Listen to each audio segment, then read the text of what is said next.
Mas kumbinyente asin makakalikay na sa halawig na pila ang mga pasahero sa Bicol Central Station.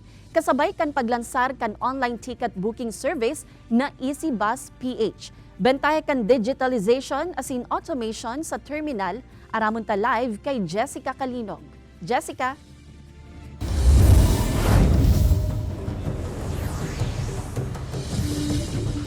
Kasud mga ni Kate, piglansar na kan manhamiento kan Bicol Central Station asin kan sa indang partner private company ang kiosk na ini kung saan pwedeng mag-book o pwede nang mag-book ng reservation sa apat na bus companies na biyaheng Naga Manila.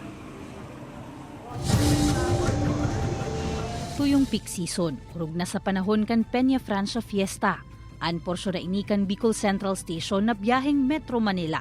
Haros papano nin mga pasahero. Kadaklan, mga nagbabaka sakali na makakuapang tukawan sa manibaybang bus company. Kaya nga ning mainaan asin maibitara na lugod ini. Pigmaot kan manhamiento kan terminal na ibalik ang booking kiosk na enot ng pinunan kan 2018. Alagad na pundukan pandemic, Android-based asin upgraded version naman ini.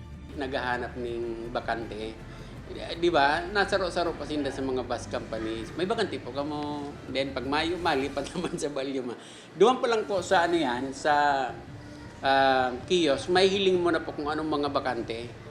Anong oras, mapili ka sana, kung may bakante pa itong oras mong napili. And then, kumpira na lang ang seat available, mamamonitor mo po duman. Biyaheng Metro Manila pa sanaan available digdi na pigo-opresir kan apat na bus companies. Pakapili nin destinasyon asin aldaw kan biyahe, maluwas nan mga available na oras.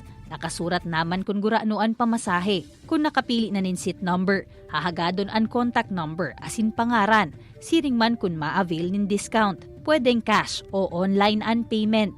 Kung may nilaag na discount, mapahiling sa naman nin ID pagsakay. Kasabay kan ticket na pig-generate sa kiosk. Tapos nag-observe na din po kami. Sa ngunyan po, tigi-improve mi pa po sa setup niya. Makabit po kami ki router para mas ma-ensure na ayos ang internet connection. May CCTV na din po kami para na-monitor mi din po kung may problema.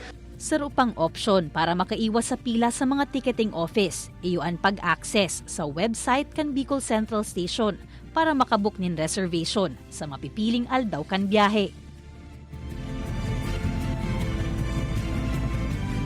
Yaon nagdikit sa may main entrance kan Bicol Central Station ang tulong booking kiosks 24/7 ining open. Alagad sa mga masunod na bulan, posible subuot na ibalik na sa dating operating hours na 4 a.m. to 10 p.m. sana. Siring man Kate na itong partner private company pigaadala naman ngunyan ang pagbugtak kan parehong booking kiosk duman naman sa pirang terminal sa Metro Manila para man sa parehong katuyuhan na mapadalian booking nin reservation kan mga mabiyahe nin Manila to Naga.